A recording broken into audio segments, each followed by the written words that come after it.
Let me bring your attention to a special seminar with Mr. Fuentes that will take place tomorrow. Some flyers have been distributed in the hall announcing the seminar. It will take place tomorrow beginning at 2 p.m., and we will go to at least 4 p.m. and perhaps even a little beyond. Although entitled The Role of the Writer in Latin America, Mr. Fuentes promises to field any and all questions on any subject.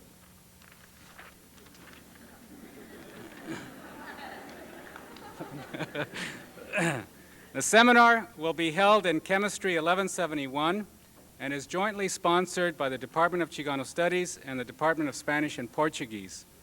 It will be conducted principally in English, but we will not enforce English as the official language of our campus.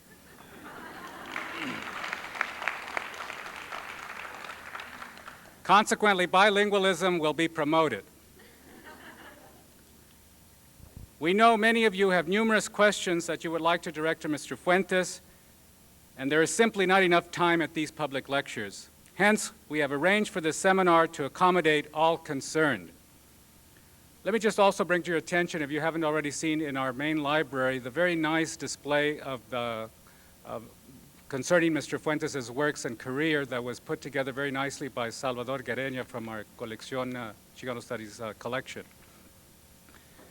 As I mentioned in my opening introduction on Monday, it is a distinct pleasure to welcome Mr. Fuentes and his wide-ranging interests spanning culture and politics, especially in light of this department's, that's to say the Department of Chicano Studies, commitment to sponsoring conferences and lectures on key social issues affecting our society, and in this department's commitment not only obviously to promoting Chicano studies, but to promoting Latin American studies as well here at UCSB. Having said this, I would like now to present my colleague, Professor Francisco Lomelí, who holds a joint appointment in the Department of Chicano Studies and the Department of Spanish and Portuguese, who will formally introduce Carlos Fuentes. Professor Lomelí.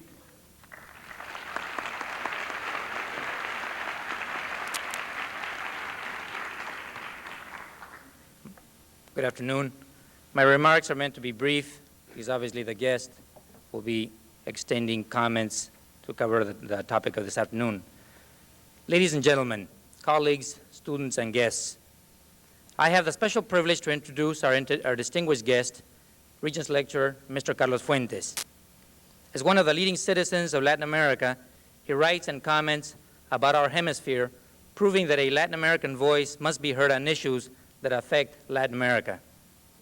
He is one of several modern novelists who gave the boom of the novel the needed impetus by which their work gained an international audience and put Latin American literature on the world map. He is one of the most prolific writers of our time.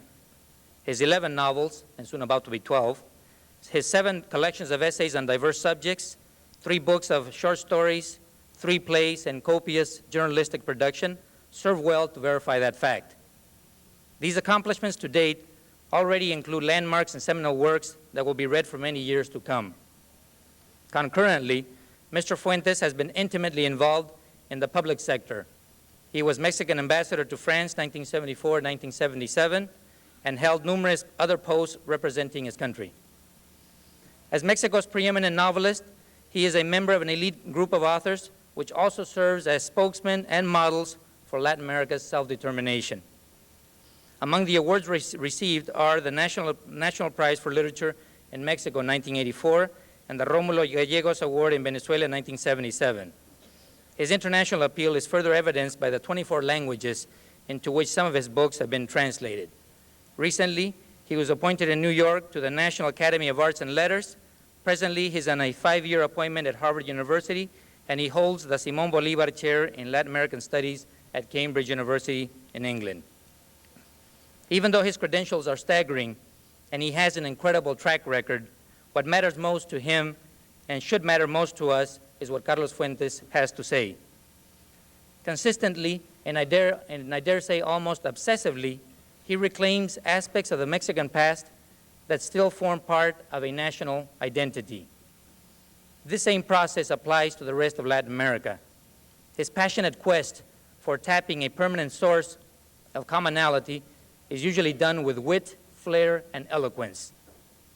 Having lived in many Latin American countries, Washington, D.C., and Switzerland as a young man, the circuitous path for him has become the shortest distance to his cultural home.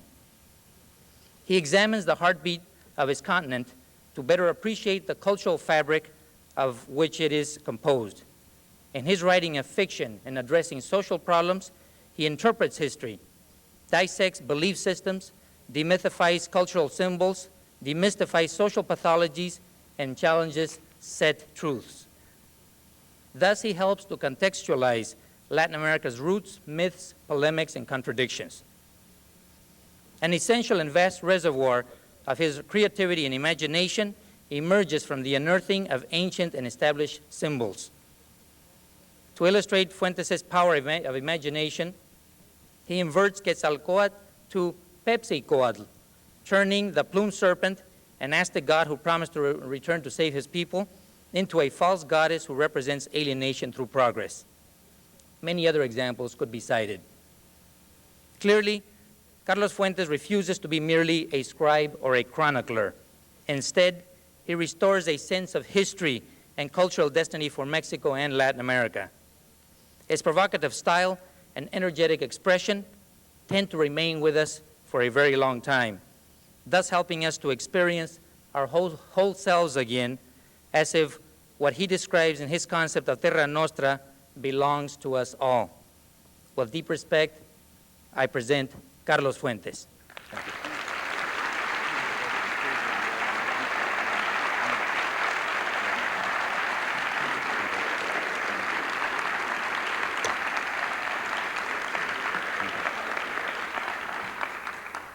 Thank you. Ladies and gentlemen, thank you and thank you. I'd like to thank Professor Lomelí for his exceptional presentation and indeed just continue with what he is saying, and it is a reaffirmation of the fact that one works with the instruments that the culture around us gives us. So when I speak today of the tradition, the intellectual tradition of Latin America, and within it the identity and the experience of Latin American literature, I will do so from the perspective of those instruments we have inherited in order to create a culture, in order to create a literature. Well, our tradition is that of theocratic Indian empires and Iberian royal absolutism, the Inquisition, and the Counter-Reformation, a world long close to the renovating tides and winds of the modern age, the world of Moctezuma and Cortés, of Philip II and Torquemada, but also of Cervantes and Saint Teresa and Father Bartolomé de las Casas, who dared to proclaim that the conquered Indians had a soul. This is a world of spiritual values, bear in mind, asserted against, not with, the customs of the times. We have lived from our foundation under a mixture of scholasticism and utopia between St. Thomas Aquinas and St. Thomas More, where abeyance to hierarchy and the expectation of grace through the intercession of the Roman Catholic Church is tempered by loyalty to certain ends, utopian or scholastic, but always defined as the common good. And this common good outweighs the ends and values of the individual and demand unity rather than plurality from the citizens. One thing, though, remains more or less constant, and it is that the means to these ends are usually granted from above through authoritarian concession or wrested from below through violent revolution. Democracy in these conditions, as I have said many times, is a fragile flower in Latin America, and all the more admirable when it blooms in spite of this tradition and starts creating a new tradition in Latin America. But democracy cannot be planted from the outside. It will then wither and grow thorns. We will not become, in other words, democratic in spite of what we are, all these things that we are, but growing from what we are, creating civil societies that conform to our national experiences and our cultural heritage. This will not give us eventually American or English or French democracy, but precisely Mexican or Chilean or Cuban or Nicaraguan or Argentinian democracy. Our cultures are cultures then of conquest and reconquest, or as the Cuban poet José Lezama Lima would have it, of counter-conquests, cultures of counter-conquest. In our literature, personal experience speaks and questions, and it is answered not only by other personal experiences, but by the vast historical flux of the river of the Americas.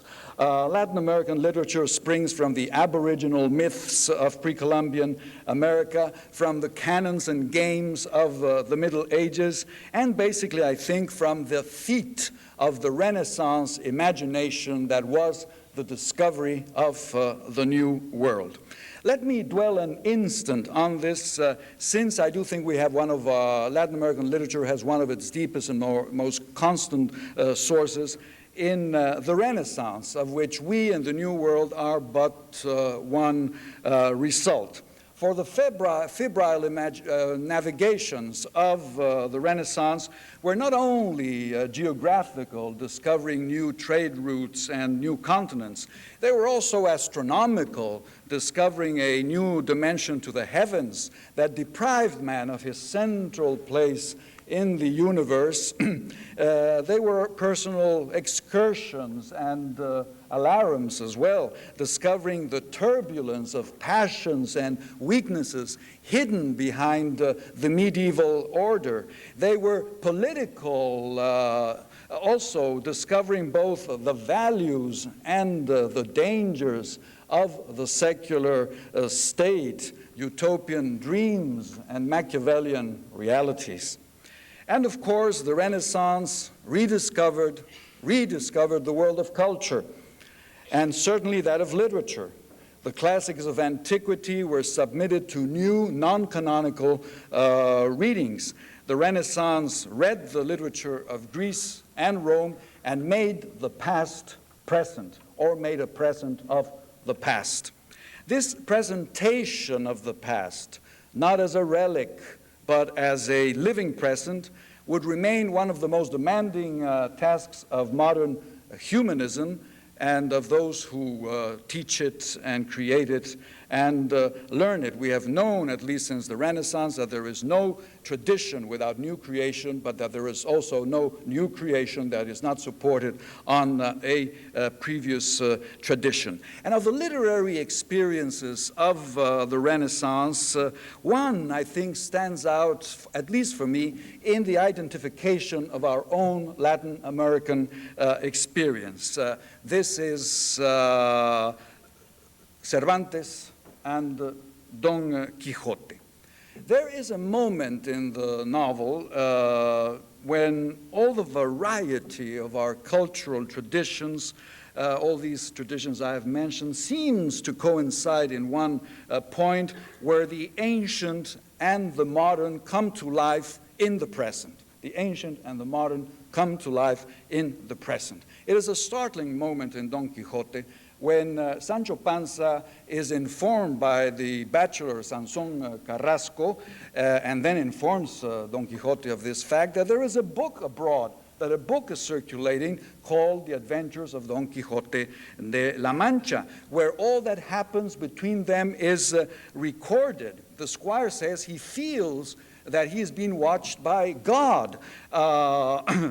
No, he and his master are simply the first characters in literature, a radical novelty, to know that they are being written and read while they act out their book. Their God is their reader. Their God is their reader. Don Quixote, as you know, even visits a printing shop in Barcelona, where his exploits become a commercial product that can then be bought by thousands of readers. A minimal cover price now permits every man to enter the most secret recesses of another man's consciousness. Don Quixote, who begins by reading everything and going a bit mad, is now read by everybody and drives everybody a bit mad as well. But of course, Achilles never knew he was being written about as he did combat before the walls of Troy, and Ulysses never encountered a printing shop in his wanderings of the Mediterranean. The canon, in other words, the canon has changed forever. Don Quixote is wrested forever from his readings of the models of the past, the novels of chivalry, and is assimilated by the most uncanonical, effervescent, and pluralistic multitude of readers. He is created now, not by the epics of chivalry of the past from where he sprung, but by the multiple points of view of readers of the present and of the future, since through a book like Don Quixote, we can understand art, literature as a continuous event, not simply as a fact in history, a fact in society, but a continuous social and historical event.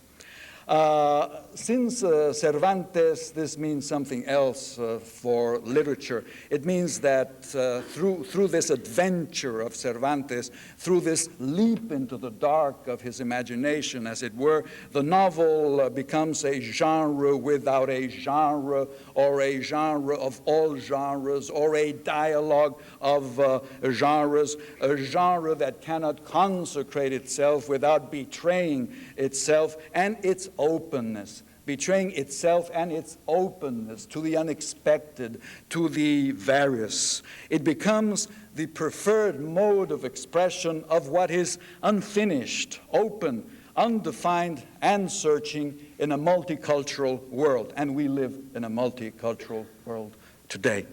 Now, when Cervantes was taught in junior high schools in Mexico City during the 40s, he was made purposefully, or not, I dare not say, repulsive to us teenagers, the teenagers who had to read him.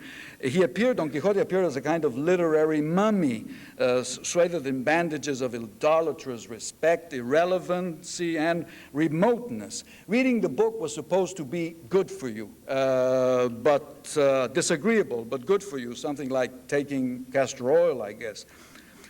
Buried under a pyramid of commonplaces, we were not supposed to read or like Don Quixote, but rather to revere it. We were to skim in boredom over it during one semester and then forget it forever. It was a necessary reference in your life as a future Mexican gentleman and lawyer. But reading Cervantes was not, after all, a serious matter. I think that I became a writer in one aspect because I rejected this decorative concept of literature. I refused to wear Don Quixote on my lapel like a kind of honor or pin. Obscurely something told me that Don Quixote was a book that stood at the center of my heritage, of my culture, of my life, and that if I could not take this one book seriously, then I would never write anything seriously myself in all my life. This, as I say, and I must admit it, is a rather dim sentiment I had when I was 17. Yet it was very important for me because it was a part of my larger struggle to find my own bearings as a writer. I had grown up here in your country, the United States, as a child, yet some strange calling told me that I must write in Spanish, the language of my fathers, and not in English, the language of my teachers. I thought this also because I realized in Chile, in Argentina, in Mexico, where I later lived as an adolescent, that we needed to enrich and strengthen our tradition, and that perhaps the English language, which had a strong and continuous tradition, did not need one more writer. The English language has been alive and kicking constantly, since Chaucer at least, and whenever it goes to sleep, there's always an Irishman who arrives and wakes it up with a good kick. Well, I think the literature of the United States has also had hosts of Irishmen as it expanded from the genteel, although at times perverse and ghostly, tradition of New England. There is indeed a long way from Hester Prynne in Massachusetts to Joan Didion in California, Richard Wright, Ralph Ellison, James Baldwin, Maya Angelou, Toni Morrison. They have all renewed and saved the canon of North American literature from the dangers of, shall we say, an anemic wasp. Today, I sometimes have the sensation that Hispanic Americans are perhaps the new Irishmen of letters who will make it impossible for North American literature to fall asleep. I think of Chicano writers and of certain books like Rolando Hinojosa's The Valley, or The Road to Tamazunchale by Ron Arias, or The Rain God by Arturo Islas, or Bless Me Ultima by Rudolf Anaya, or Ernesto Galarza's Barrio Boy, or the poems of Alurista, the novel by Tomás Rivera, Y no se los tragó la tierra, the collection of writings by Chicano women, stories for Latinas. Now, many of these writers may write in English and for an English-reading audience, but I think that essentially their motivation is not very different, or will not be so different from ours in Latin America. That is, to articulate a tradition, to find a time and a space for our words, and enlarge the horizon of the human possibility in history, and enlarge the horizon of the human possibility in history. What I found disarticulated, interrupted by too many vacuums, too often unexpressed when I began to write, was the reality of the Latin American continent. Having lived in the United States in the time of the New Deal, in the Mexico of Lázaro Cárdenas, and in Chile during the time of the Popular Front, I always knew that the fullness of our being required deep structural political reforms. But I also knew that it required a language at the same time. And language is both an individual creation in a poem, in a novel, in an essay, and a social creation. Language is something shared, or it is not. How much language did we share in Latin America? My generation felt that we had to have a clear picture of our tradition if we were to add something to it, or break away from it, or do both things, of course, which is also possible, to create it by blasting away at it.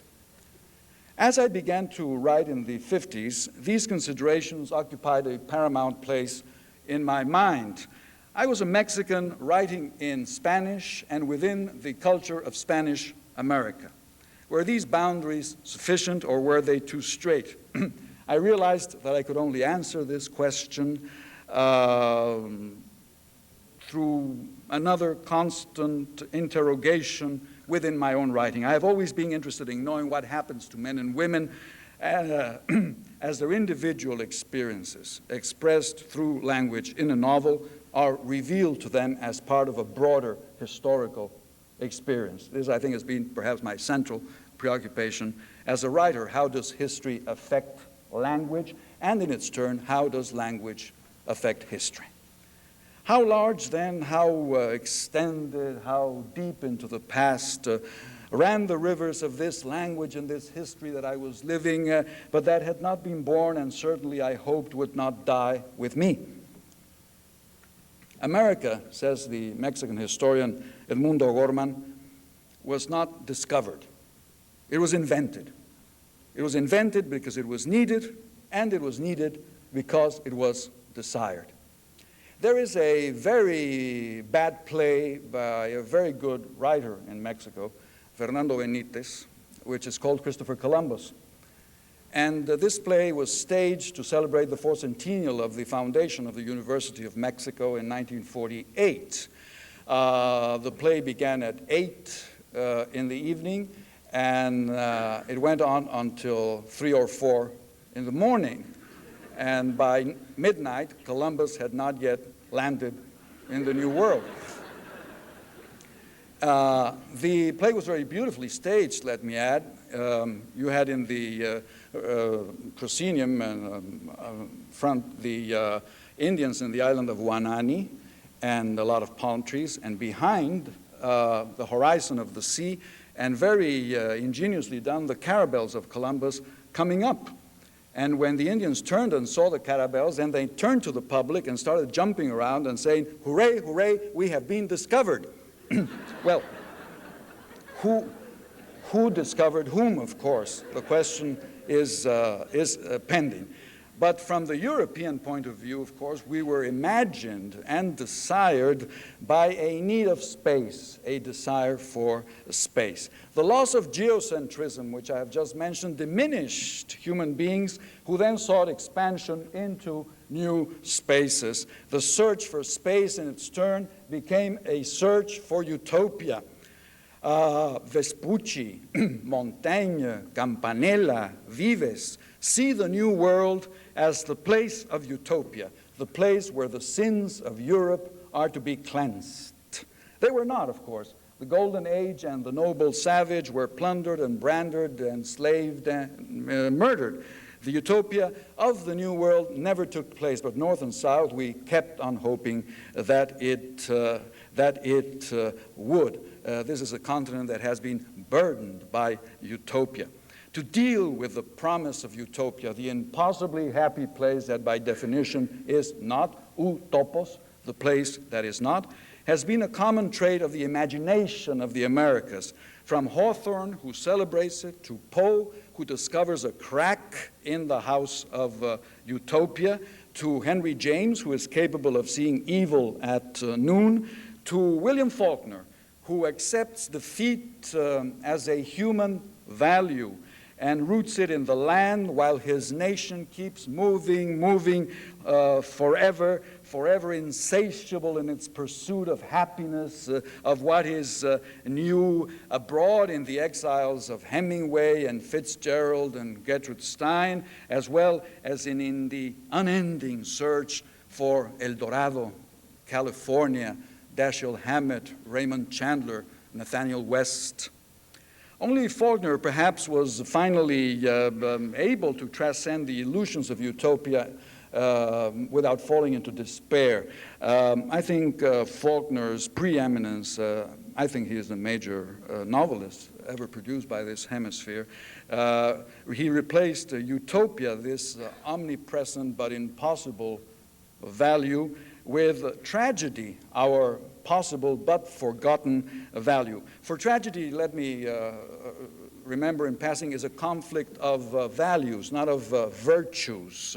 In tragedy, both sides carry the burden of reason. Antigone is right when she defends the rights of the family, and the tyrant Creon is also right when he defends the rights of the city. In this order of things, the skeptical reason of Jean Bodin, the philosopher of French political society in the Renaissance, is perhaps more illuminating for us than the dreams of these two credulous Thomases, More and Campanella. America is not utopia, says Bodin in the second half of the 16th century, for it is doubtful that utopia can have a place in such a cruel and primitive world. The extraordinary thing about America, he adds, is the most ordinary thing about America, and that is that America is. This is what is extraordinary. Thanks to America, the world is complete. Or rather, I would say, with hindsight, of course, America opens new vistas and realizes that it itself is forever incomplete. America tells the new world, not precisely as extension, finally, but as history.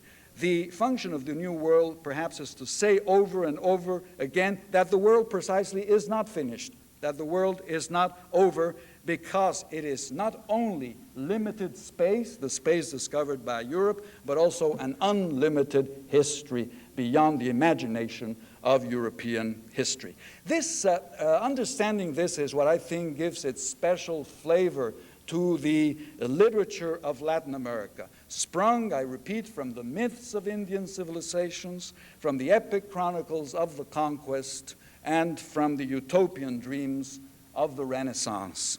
The literature of contemporary Spanish America appears against this background I have mentioned, is nourished by it, then forgets it in a spate of extralogical limitations, especially in the 19th century, and then rediscovers what it has been, rediscovers its past, understands it as its present, and flies off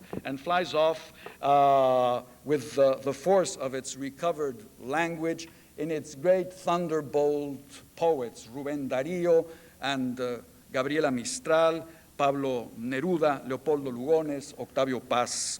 It is they, the poets, who gave us, the novelists, the armor for the constant counter-conquest of Latin American letters. We have the language, we know the space, now let us reconquer the times. Let us reconquer the times. Let us recover the silent past of the continent. Let us make it present so that our modernity will have a sense, so that it will not be not only a further example of imitation.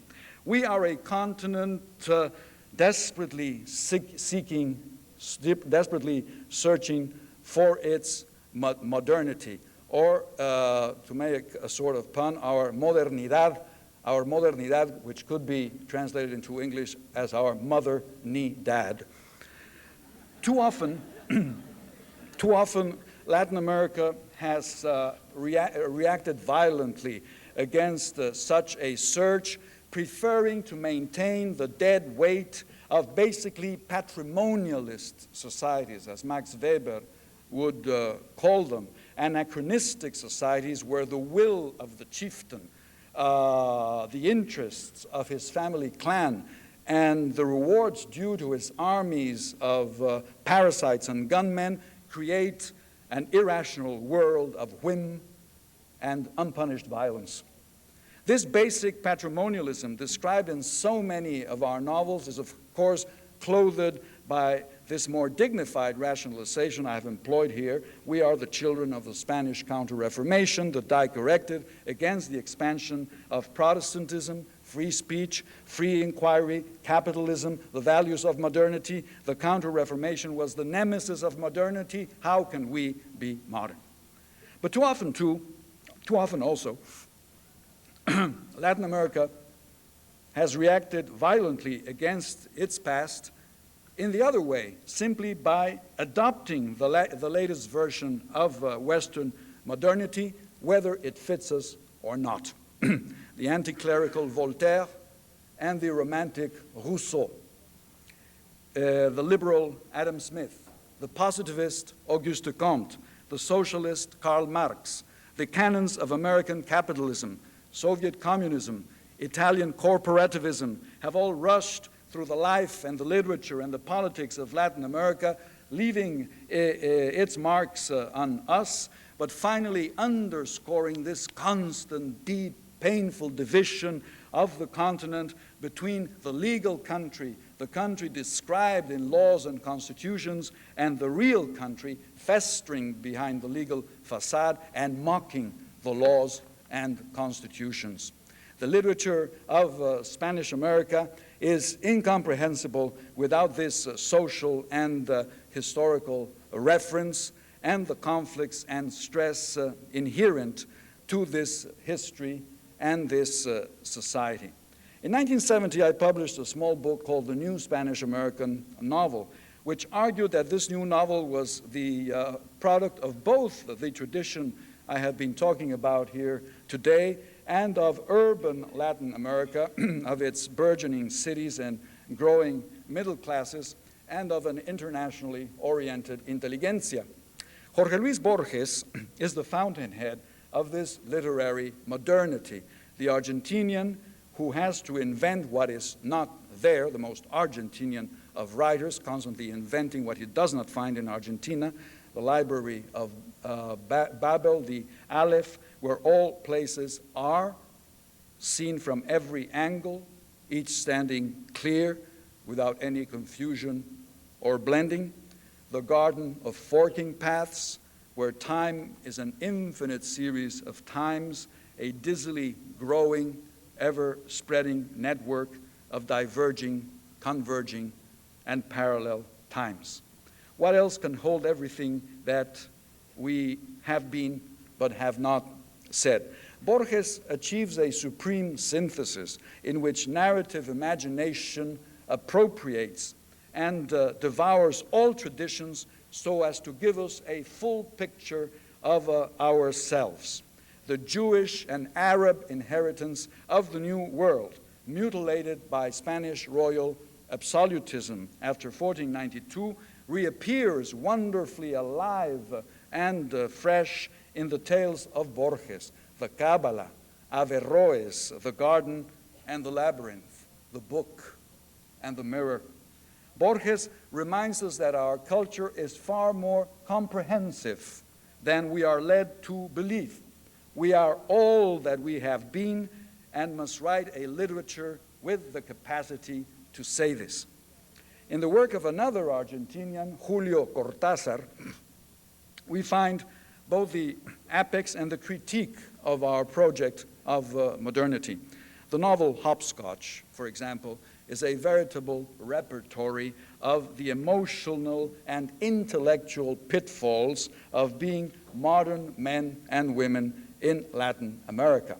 Hopscotch is a literary manifesto of Latin America's conception of its own modernity, but behind it rises an aura, which is the dark sun of myth.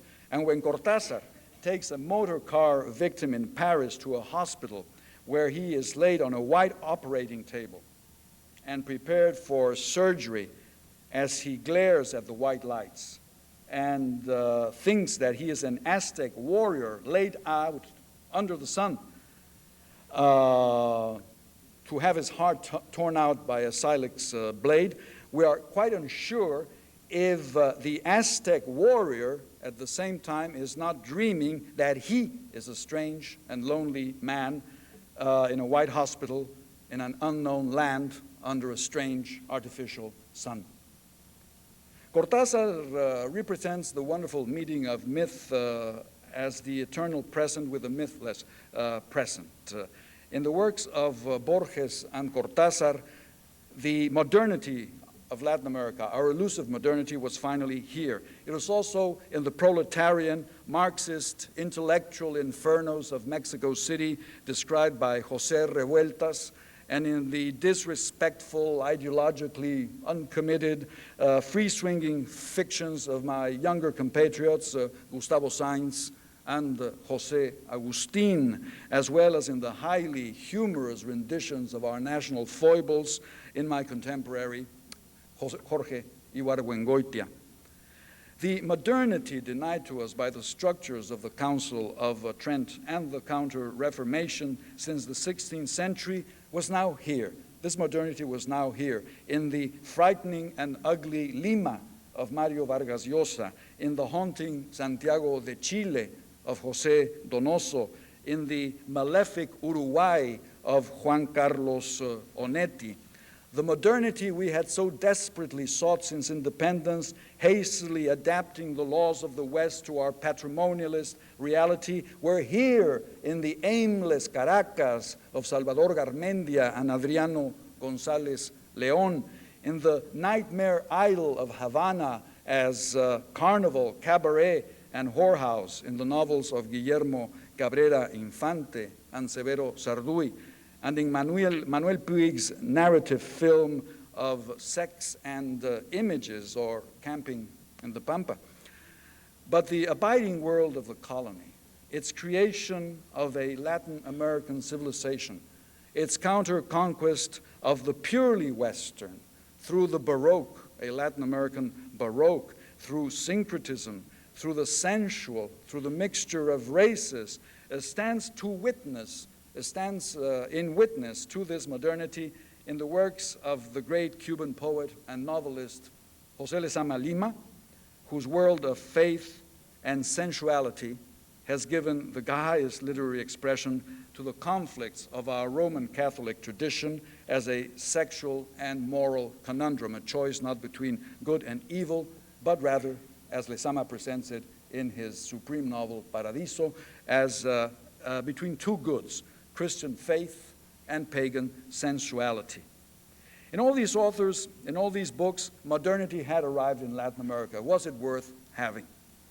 For the other Latin America, for we are two nations, as Disraeli said of industrial England, the other Latin America, beyond the urban spaces, the patient, primitive, sometimes archaic world, peopled by those who had not achieved modernity, but had suffered its exploitations, was also there to commend upon our modern disillusionment as a reverberation of time past that began in the mythical fictions of Miguel Ángel Asturias in Guatemala and culminated with the Baroque constructions of Cuba's Alejo Carpentier, the mythical nakedness of Mexico's Juan Rulfo, and the final invasion of space and time, the immense space, the multiplicity of time in Latin America by the narrative imagination of Gabriel Garcia Marquez.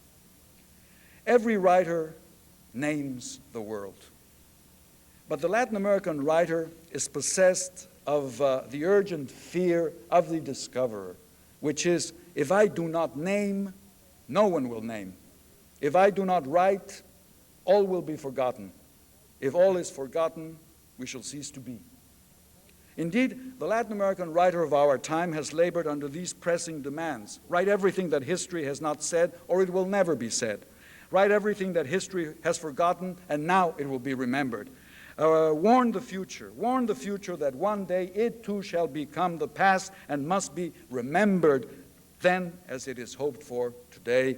Remember that we are all that we have been. We are responsible for our past, and if this is not so, then we cannot be responsible for our present or for our future. In this way, we might find our identity in the present, for it is in the present, after all, that the past and the future live now. It is here and now that we remember and that we desire. The Latin American writer, in order to fill this demanding program, has been called upon to act as legislator, labor leader, statesman, journalist, spokesman, and redeemer of his or her societies. This has been so because of the absence, constant or periodical, of all the above-mentioned functions in our countries. Our civil societies have been extremely weak. The writer is silently elected to speak for them. Yet this political function has been effective not in purely political terms, but in the measure that the writer can affect the social values and enhance the communicability of language. For as the Russian critic Mikhail Bakhtin has explained, word is always a two-sided act, determined equally by whose word it is and for whom it is meant. Word is a territory shared by speaker and interlocutor. Through literature, we contribute to the creation of society. We add value to the society from which we also take value. We are now in Latin America in the middle of our modernity. We are still dual societies. Some Latin Americans already live in the 21st century, others continue to live in the Stone Age practically.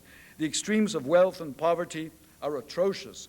Our modernity is extremely conflictive, as I have tried to describe today, but it is in it and from it that we must continue to write in the uninterrupted work of uniting rather than separating the aesthetical and the political components of our books. This has now become our Latin American tradition, to retain both the sense of the art and the sense of the city.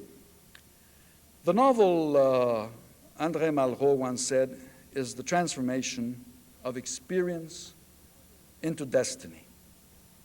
We are voices in a chorus that changes lived life into narrated life and then returns it to life not in order only to reflect life, but rather with the purpose of adding something to life. Not a copy, but a new measure, giving with each work something more, something else to life.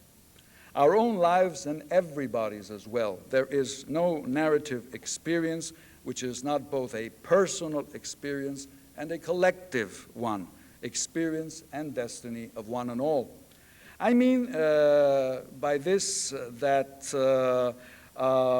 for me, in my own work as a novelist, narrative occurs at the crossroads I mentioned a while ago, that of personal destiny as it meets historical experience. I search for a coexistence of contraries, images that clash in order to complete themselves, voices of the past that can only be heard in the present, forgotten stories that we remember only too well, and present stories that we have forgotten already.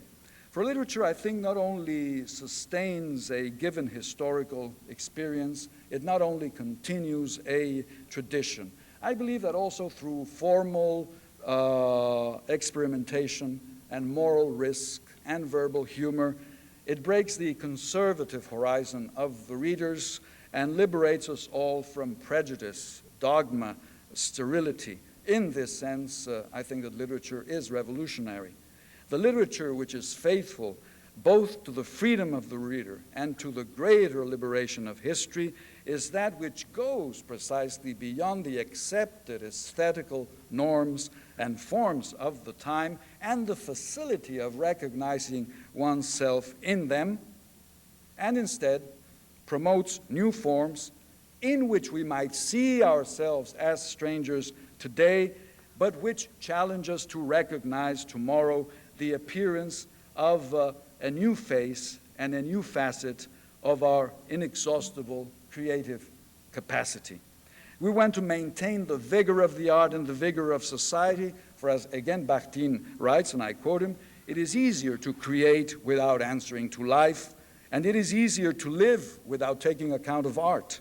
Art and life are not one, but they may become a unity in me, a unity constituted by the answerability I take on myself to make them come together in my life." But if my generation of writers, considering it in the most ample terms, from Asturias in Guatemala and Borges in Argentina to José Emilio Pacheco in Mexico, Isaac Goldenberg in Peru, and Luis Rafael Sanchez in Puerto Rico, approached the novel as the place of a present which we could not understand without a past that for us was too often the place of silence, I think that the novelists of the future will have their hands full, all too full, with the demands of the present, perhaps the most conflictive, dangerous present that we have faced since the conquest of the New World. A whole reality seems to be moving much faster than our capacity to apprehend it, to touch it, let alone transform it. Born of space, the Iberian New World has finally created itself in time, or rather created its times, only to see the promise of its history endangered, struck by one catastrophe after another. The stagnation and injustice of colonial times have caught up with us, as well as the sins of our independence. For too long, we have been simply furthering an illusory progress to uphold patterns of consumption in the middle to upper classes, while constantly postponing the rational approach to the welfare, any rational approach to the welfare of the majority. We are now captured as a result in the maelstroms of a crushing debt burden, inflation and unemployment, declining prices for exports, the immense technological gap, middle-class disillusionment, vast peasant stagnation, and equally vast unrest of proletarians and sub-proletarians in the cities and sub-cities, ranchos, favelas, ciudades perdidas, lost cities, that can easily ignite bloody, if doomed, movements of messianic violence. On top of our internal problems, we face an extremely difficult international situation. We must face up to our historical conflicts on our own terms. Only we understand the nature of our family quarrels. We do not want these quarrels to be disfigured by the East-West conflict or by intervention by those who do not intimately understand our conflicts. The United States and Latin America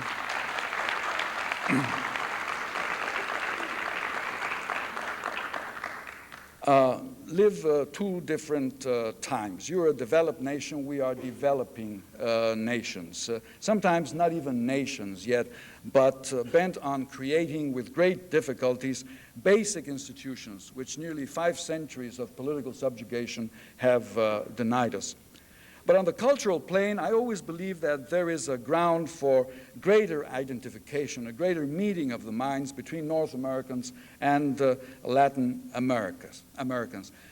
Certainly, we're both faces of the West, the United States and Latin America. We're the other faces of the West, and we share a common cultural heritage. But this common cultural heritage, of course, is something of a paradox. It has always been there, but sometimes the West has cast us in a subordinate position of receiver of its cultural mandates, while at times also we have seemed only too eager to take on this passive position. Latin America became independent in the wake of the American and French revolutions. After going through all the multiple times from the time of the Indian myths of the Indian world, we were finally born into independence in the linear, purely linear time, as against the mythic, circular, spiral times of our other traditions. We were born into the linear time of the Enlightenment, a progressive, irreversible time assured of infinite development towards an equally unending perfectibility of man and his institutions. It was the time of secular Christianity, a time without a final judgment, without eternity, but like Orthodox Christian time, a time shot towards the future. Christianity, of course, turned its back on the paradise of the origin, which after all was the place of sin, the place of the fall, and marched bravely towards redemption in a future otherworldly paradise. The creso-hedonist societies of modern industrialism rush away from the past, the locus of barbarism, in order to conquer an admirable future of interminable rewards. Progress is the name of secular eternity. When the vanity of this dream became apparent, and the brutal experience of our century showed us that these mechanics of linear perfectibility offered too many exceptions, we started a critique of linear time that expressed itself through the recovery of other times, or rather the times of others, a search, given the exhausted nature of purely linear time, of the times of others, including the times of Asians, Africans, and Latin Americans. The final judgment did take place in our time. It occurred to the innocent mother and child herded into the gas chambers at Auschwitz. It occurred to the victims of Stalin's unchecked paranoia in the Gulag. It happened to the citizens of Hiroshima as the blaze of wrath struck from the atomic heavens. It happens every day in South Africa. We have all lived contemporary history as an episode of violence. We have all recognized ourselves in it, in violence. We have all learned that there is no privileged linear time destined fatally to progress and happiness. We are all obliged to look for time, to create time, and to recreate it if we are to have a time we can call our own. This creation of times occurred in the realm of art and literature in our century. It is the times found and lost, or lost and found, by Marcel Proust, times mythical and forgotten in Franz Kafka, latent times in Virginia Woolf, spiraling times in James Joyce, but above all the Faulknerian sense of all-encompassing time, All is present, you understand, writes Faulkner. All is present. Yesterday will not end until tomorrow, and tomorrow began 10,000 years ago. All of these Occidental conceptions of the variety of time, all of this feeling that there are more times than the time of the West, coincided with the recovery of the true time of the culture of Latin America by Borges, Asturias, and Carpentier, by Neruda, Vallejo, and Paz, by Rulfo, Cortázar, and García Márquez, by Gabriela Mistral, Isabel Allende, and Luisa Valenzuela.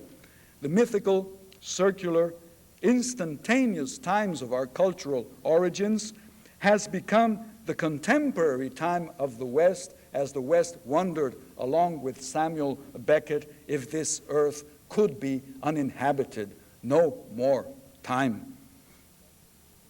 I barely touch upon the urgency with which the presence of time manifests itself in our cultures, creating an unprecedented recognition between Latin America and the West. Today, at last, we all recognize ourselves in the mirrors of a shared identity. We have suffered the same violence, and we have served it upon the weak and the innocent. Violence is no longer a deplorable trait peculiar to backward, dark-skinned people, as it was thought to be when I was a child in this country. The children of Beethoven and Jefferson and Montaigne have practiced it with a pitch of technical perfection. Violence, sadly so, has become the most recognizable passport to universality in the 20th century. Violence and the nuclear threat have made us all eccentrics and non-central. But if we are capable of making actual the presence of our cultural values in their political dimension, also in their social dimension, in their economic dimension as well, and sharing them, then we shall all be central in Los Angeles and Mexico City, in Paris and Buenos Aires, in Caracas and Madrid. That is why I think that your work in American universities is so important and opens so many avenues for mutual understanding, for the recognition of ourselves through the other. The knowledge of literature, let me add, heightens this opportunity. Language and imagination, memory and desire are the meeting places of our incomplete humanity. Literature teaches us that the greatest values are shared and that we recognize ourselves when we recognize others and their values, but that we deny and isolate ourselves when we deny or isolate the values of others. Let me come full circle and tell you that when I was a young student in Latin American schools, we were constantly being asked to define the boundary between the Middle Ages and the modern era, as though this could be easily defined. There was, I'm talking about bad plays today, there was also a terrible Spanish play of the 19th century, which is, happens in a sort of Renaissance setting, more or less.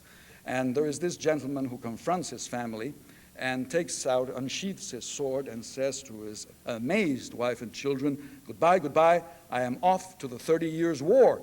And they're with open mouths there. So we were asked more or less the same thing. And some students answered, the modern era begins with the fall of Constantinople to the Turks in 1453.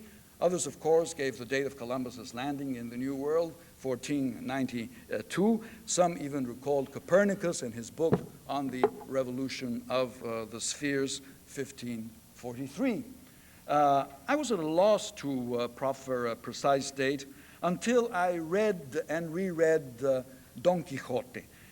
For me, I can tell you now, the modern world, if it has to begin somewhere, begins when Don Quixote leaves the seclusion and security of his village and his books, goes out into the world and discovers that the world does not resemble what he has read about it.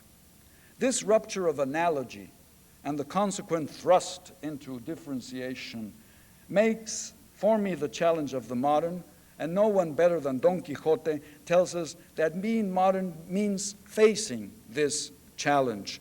It means refusing to sacrifice the values of the past to the uncritical seduction of novelty, or remaining secluded in the past, shutting the door to the new. It means, as it meant for Cervantes, the challenge of maintaining analogy so as not to lose ourselves in the labyrinths of difference, and of honoring variety without losing our sense of unity.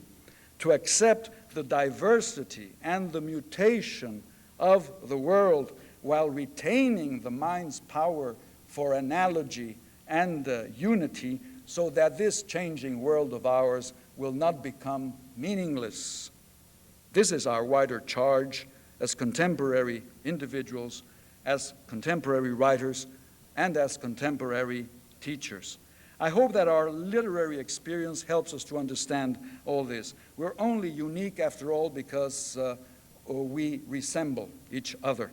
We are only unique when we recognize what we share and respect both our differences and our resemblances.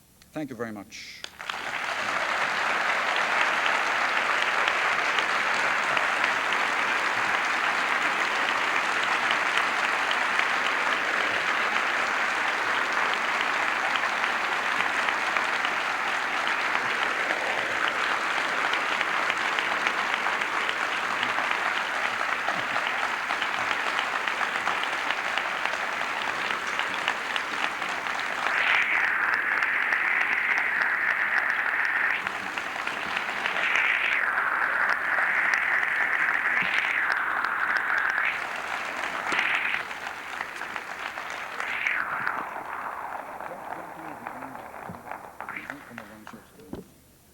Mr. Fuentes has had a grueling schedule over the last 2 weeks, and he asked me to tell you that tomorrow's seminar, which will go for perhaps more than 2 hours, he will handle all questions. So I invite you again to the seminar tomorrow from 2 o'clock in chemistry, 1171. I want to thank you all for attending and to thank Mr. Fuentes for an enlightening discussion today. Thank you very much.